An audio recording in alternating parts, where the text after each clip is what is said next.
Paracha de Dvarim cette semaine, qui est une paracha qui est toujours la paracha de Tisha B'Av ou la paracha qui précède Tisha B'Av. Cette année, c'est mamash la paracha de Tisha B'Av, le 9 Av, Shabbat, lui-même, en bonne et due forme. Alors, on est au chapitre 2 là, je vous résume un peu pour savoir à partir de quoi on va démarrer. On est au chapitre 2 de la paracha de Dvarim. Et dans le premier chapitre, le Moshe Rabbeinu rappelle aux enfants d'Israël tout ce qu'ils ont vécu dans le désert. Rappelons-nous quand même que le livre de Dvarim est le dernier discours de Moshe Rabbeinu à la fin de la traversée du désert et à la fin de sa propre vie. Puisqu'il va commencer le livre de Dvarim le premier du mois de Shvat, et qui va décéder exactement un mois et une semaine plus tard, le Zayin Be'adar. Donc on se trouve ici un mois et une semaine avant le départ de Moshe Rabbeinu. En l'espace de un mois et une semaine, Moshe Rabbeinu va faire le récapitulé de tout ce que les béné Israël ont vécu depuis la sortie d'Égypte et la traversée du désert, jusqu'à finalement arriver là où il se trouve, c'est-à-dire de l'autre côté du Jourdain. Et à ce moment-là, Moshe Rabbeinu nous prend au moment où on est au Sinaï. Et à ce moment-là, il y a une injonction divine. Alors je prends le texte tel que vous l'avez sous les yeux. Nous partîmes alors en rétrogradant vers le désert, du côté de la mer Rouge, comme l'Éternel me l'avait ordonné. Donc, nous quittons le Sinaï, nous allons vers la mer Rouge, et nous fîmes un long circuit autour du mont Séhir, là où se trouvait Édom. Puis l'Éternel me parla en ces termes: assez longtemps vous avez tourné autour de cette montagne, acheminez-vous vers le nord. Et toi, ordonne au peuple ce qui suit: vous touchez aux confins de vos frères, les enfants d'Esav, qui habitent en Séhir, ils vous craignent, mais tenez-vous bien sur vos gardes. Donc, on était au Sinaï, on a tourné en rond pendant 40 ans dans le désert, et voilà que l'on reçoit maintenant l'autorisation de quitter ce désert du Sinaï pour se diriger vers le pays de Séhir, mais on doit le contourner parce qu'on n'a pas le droit de conquérir maintenant ce pays qui appartient à Édom, les descendants de Esav. Alors, il nous est donné ici une indication générale. L'indication générale est la suivante. Je lis le verset en ivrite, c'est le verset Bet 2. La Yomer Adonai Elai lemor, verset Gimel, Rav lachem sov et ha'arazé. Ça suffit de tourner en rond, en d'autres termes. Penu lachem tsafona. Alors il y a une indication a priori d'ordre géographique. Puisqu'on était jusqu'à présent dans le sud, et que maintenant on doit se diriger vers le nord pour pouvoir entrer en Eretz Israël par l'est. Donc on est en bas. D'accord? On doit maintenant se diriger vers le nord. On va se retrouver du côté est du Jourdain pour pouvoir ensuite rentrer en Eretz Israël, à Gilgal, près de Yéricho. Alors, à propos de ce qui est marqué ici, Pnu lachem tsafona, dirigez-vous vers le nord, il y a une très belle remarque ici qui est importante et on va la voir ensemble. Quand on piétine sans avancer, le conseil divin est de se diriger vers le nord. C'est-à-dire, on a tourné en rond pendant 40 ans. On était au Sinaï, on a reçu la Torah. Théoriquement, après avoir reçu la Torah, en très peu de jours, on aurait dû arriver en Eretz Israël. On avait dans nos bagages la Torah. En très peu de jours, on aurait continué directement du Sinaï, on serait remonté et on serait arrivé en Eretz Israël. Malheureusement, la faute des explorateurs, malheureusement, 40 ans dans le désert et on tourne en rond. D'accord ? À la fin de ces 40 ans où on tourne en rond, alors c'est une expression intéressante, cette expression en français. Tourner en rond. Qu'est-ce qui se passe avec lui? Ben, il tourne en rond. Ça veut dire quoi? Ça veut dire qu'il piétine. Ça veut dire qu'il ne sait pas comment s'en sortir. Pourquoi on appelle ça tourner en rond? Parce que c'est le cercle vicieux. C'est un cercle dont on n'arrive pas à... Il n'y a pas d'issue. Il n'y a pas une porte de sortie. Quand on est sur un cercle, ça tourne et on peut tourner en rond comme ça pendant très longtemps sans trouver la porte de secours. Parce que tout se ressemble. La définition du cercle, c'est que tous les points sont identiques sur la circonférence du cercle, par définition. Donc il n'y a pas une porte de sortie, il n'y a pas vers où aller. Et voilà que Akadosh Baruch Hu nous dit, ça suffit, vous avez suffisamment tourné en rond, Pnu lachem tzafona. Qu'est-ce que ça veut dire? Ça veut dire la chose suivante. Au sens symbolique, le nord a la même racine que ce qui est caché ou en réserve. Le mot tsafon et le mot tsafoun.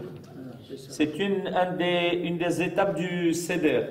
Tsafoun, barech. C'est quoi tsafoun, barech?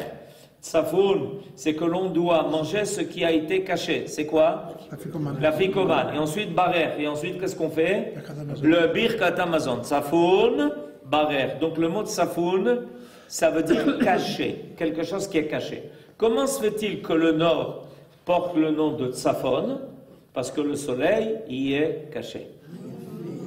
C'est pour ça que le nord s'appelle Tsafon, parce que le soleil s'y cache. Donc, de façon générale, par exemple, un code en hébreu, le mot code en hébreu se dit tsofen. Tsofen. Le mot code, le code. Quand on veut coder un message, on fait partie du Mossad et on doit coder un message. Je vois que vous n'étiez pas dans le Mossad, vous, Abraham. Alors, quand on devait, Eli Cohen, Hashem Yikom Damo, nous faisait passer des messages de Syrie codés. D'accord?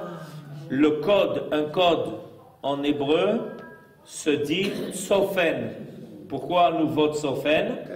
Parce que c'est quelque chose qui est caché. Je veux transmettre un message de façon cachée, secrète. Il y a beaucoup de mots comme ça qui, par exemple, matzpoun. C'est quoi? Non, ça c'est matzpen. Matzpen, la boussole. Matzpen, la boussole, pourquoi? Parce qu'elle nous indique le nord. Voilà, il y a des gens qui se sont servis, qui n'ont pas perdu la boussole. Alors ils savent que ça vient du mot tsafon, le mot matzpen.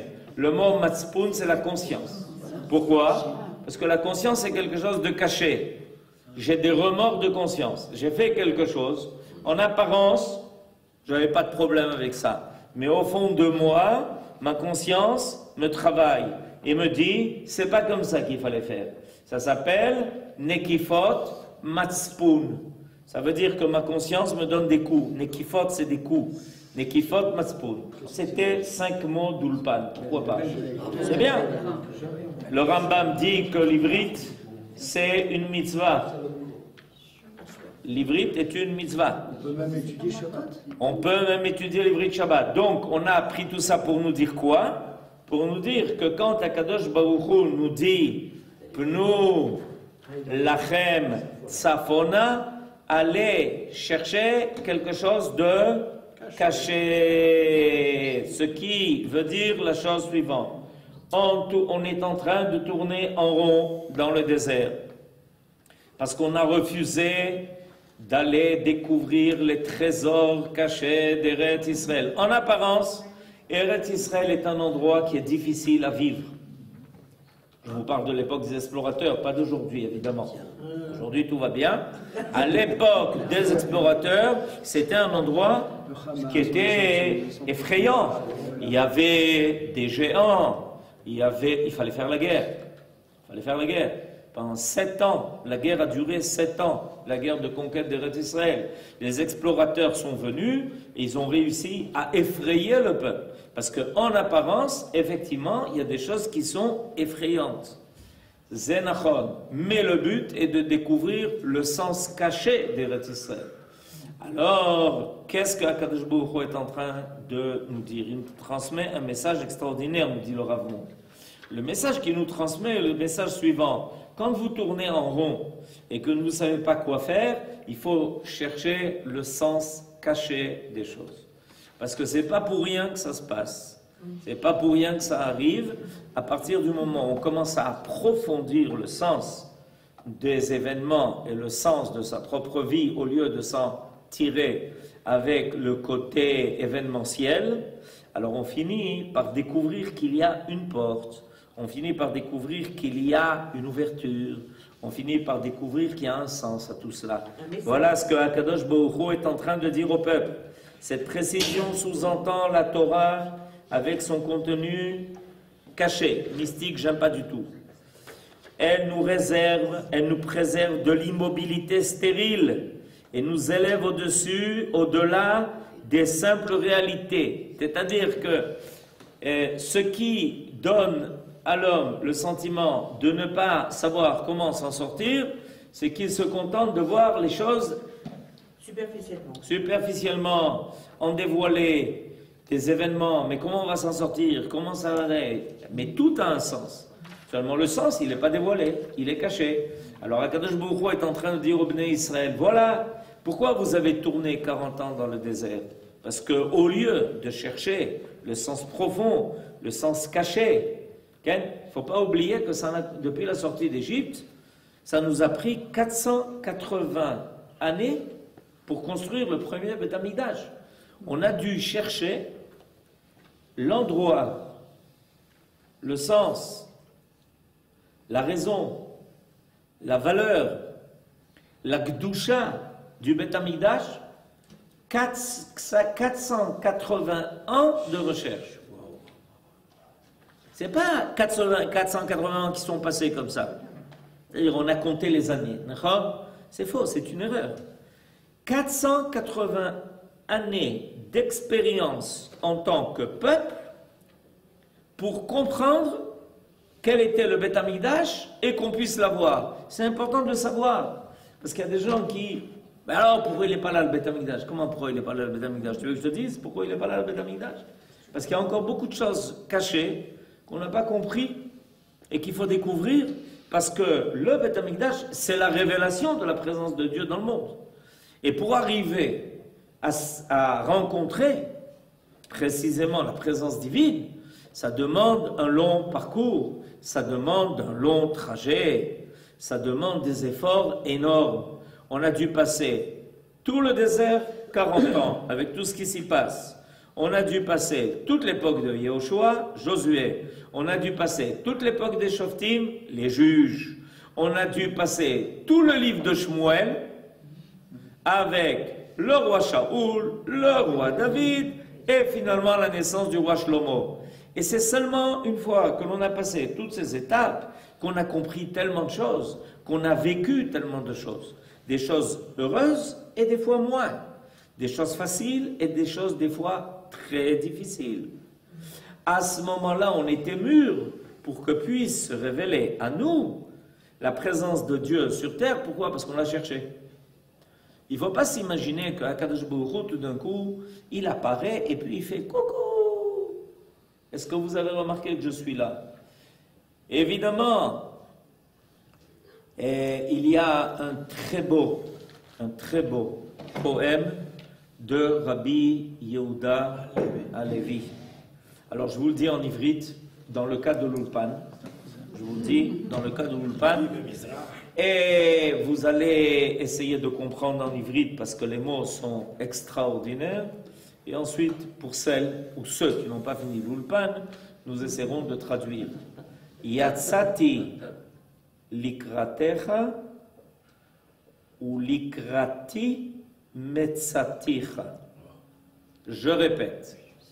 À mon avis, 90% des personnes ici ont compris, mais faites l'effort quand même. Yatsati likratecha velikrati metzaticha. Alors, Rabbi Yehuda Halevi dit la chose suivante. Vous savez que Rabbi Yehuda Halevi a quitté l'Espagne et qu'il a fait son alliance en Eretz Israël et on dit qu'il est mort au Kotel.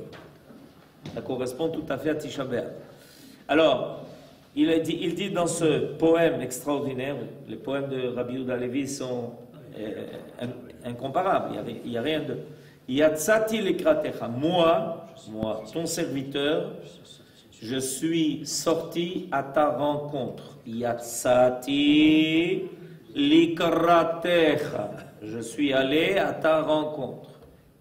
Et quand je suis allé à ta rencontre, likrati metzaticha.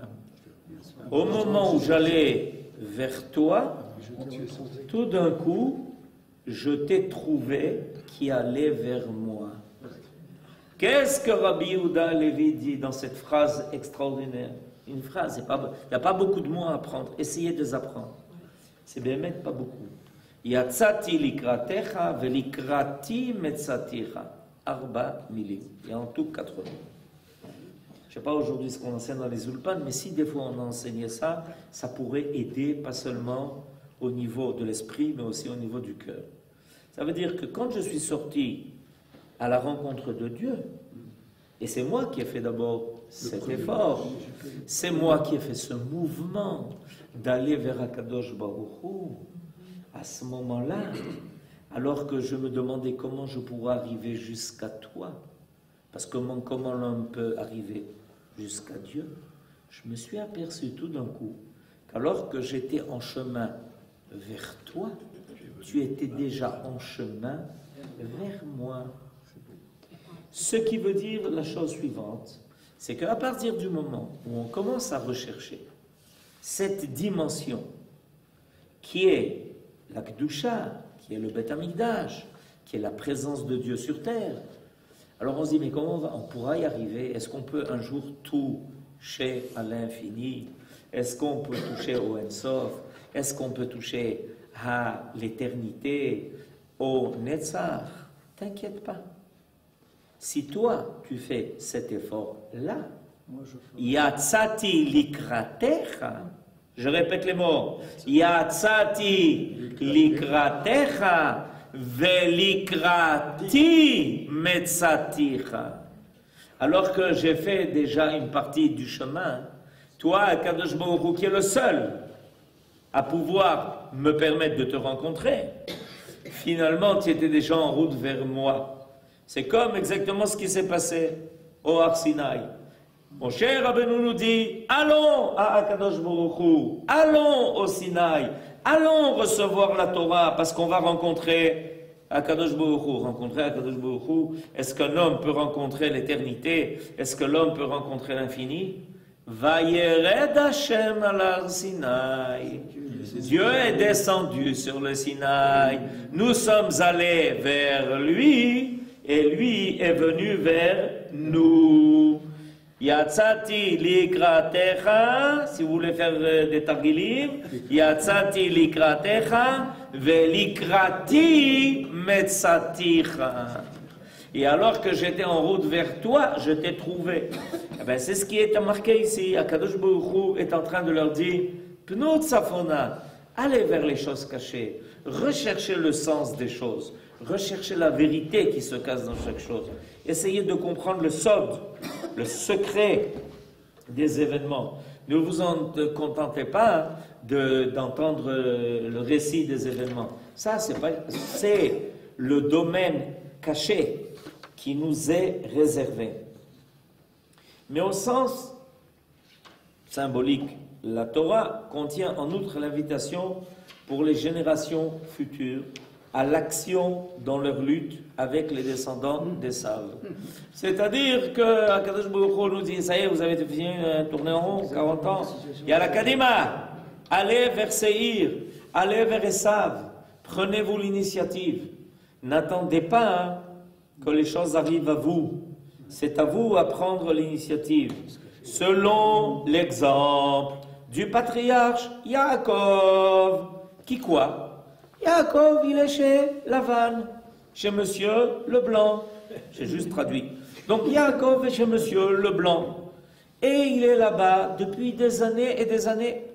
Mais pourquoi il est là-bas? Parce qu'il s'est sauvé de Esav, de son frère, qui a voulu le tuer à cause des brachot.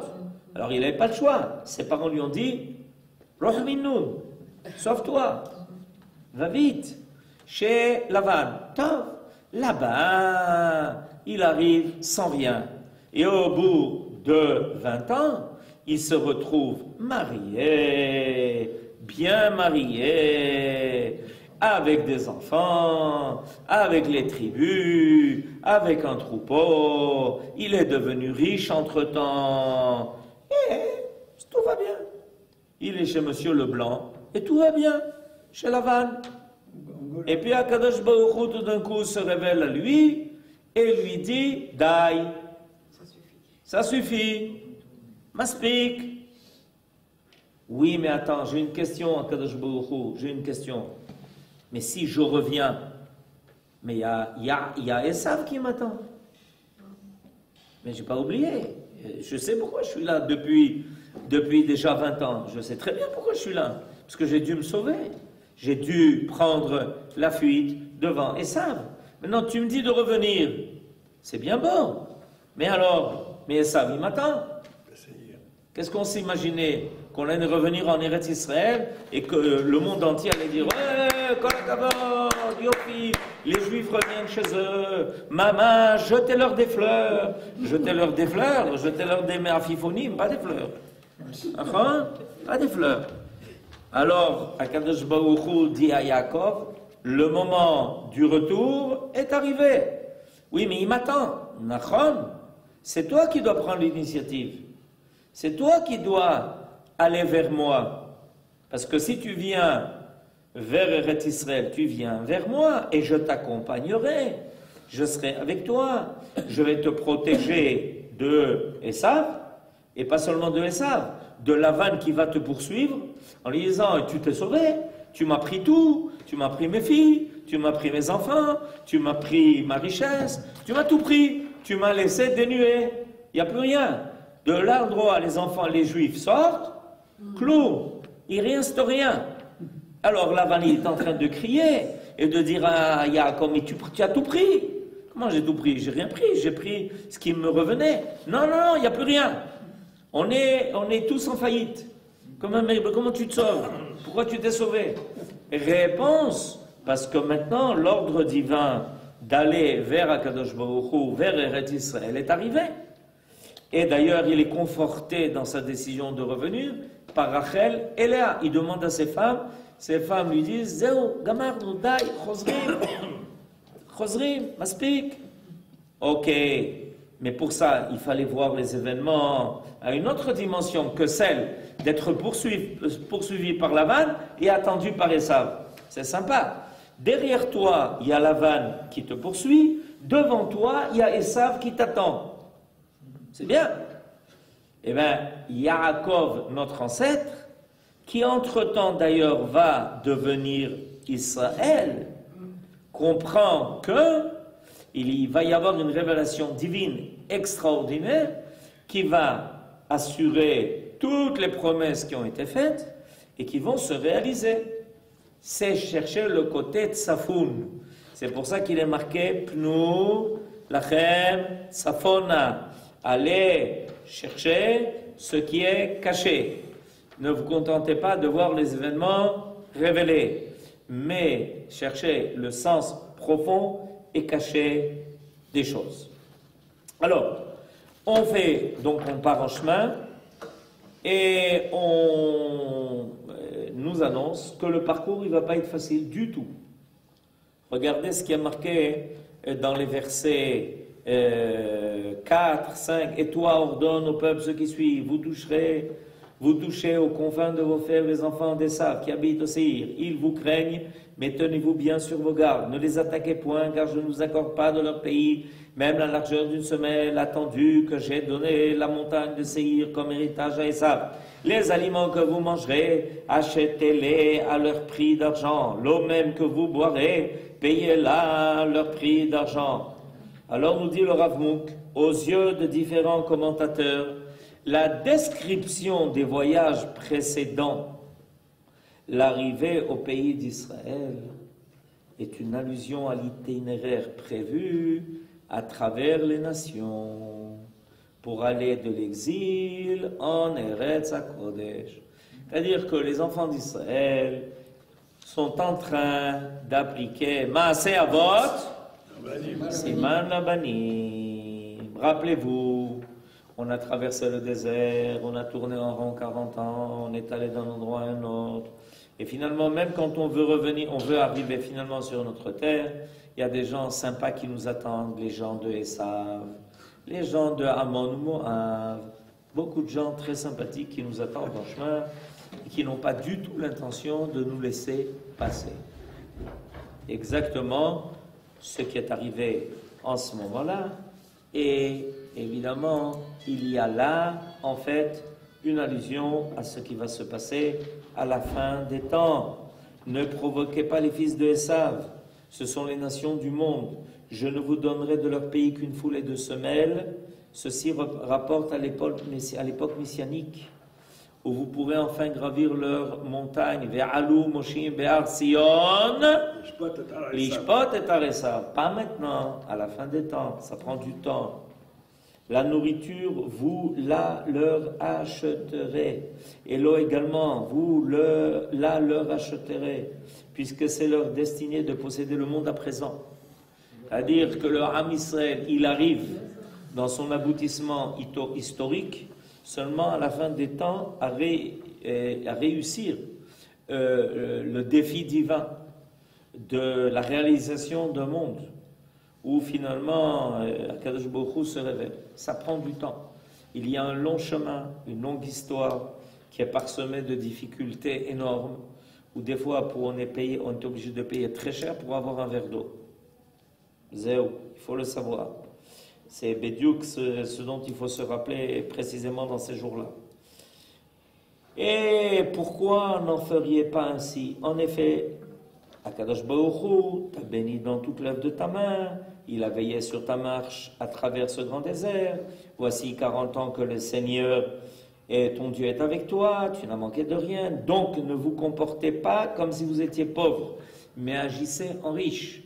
C'est-à-dire que finalement le Ham Israël, ce qui lui permet de franchir ce long désert des nations, c'est la Emouna qui lui a toujours donné le sentiment que même quand il n'avait rien, il avait tout et qu'il finirait par aboutir là où il fallait. Et nous avons toujours suivi cette ligne et nous nous sommes détournés de nos frères les enfants d'Esav. Puis nous avons changé de direction et pris le chemin du désert de Moab. Sur ce chemin, quand on a contourné Esav et qu'on a vu le désert de Moab, nous avons aperçu de loin la silhouette du Mashiach, qui est le fils de David et descendant de Ruth, qui vient du pays de Moab. C'est-à-dire qu'à chaque fois que l'on passait à côté d'un pays, on avait le sentiment que finalement ce qui nous était aujourd'hui hostile finira par nous apporter ce qui nous permettra de réaliser le projet divin. Et donc, c'est important de savoir, toutes les étapes que nous franchissons dans notre histoire, que nous avons franchies et que nous continuons de franchir, ce sont des étapes qui nous mûrissent en vue de la possibilité finalement de rentrer définitivement sur notre terre. Et une fois qu'on a ramassé tous les trésors qu'on a ramassés dans le monde, y compris des personnages importants, comme ça vient d'être cité, du pays de Moab, finalement va nous arriver Ruth à Moabia, qui nous prouve qu'il y a des gens qui peuvent se joindre à notre peuple, et qui sont des gens extraordinaires, qui nous amènent une richesse extraordinaire, et dont finalement va sortir le roi David, qui est universel. Donc c'est pour ça que finalement, on récolte toutes ces étincelles un peu partout dans le monde, Et grâce à cela, on arrive à la fin des temps et Akadosh Baruch Hu nous aide à franchir ces dernières étapes pour pouvoir finalement trouver le Safon, le trésor qui est caché.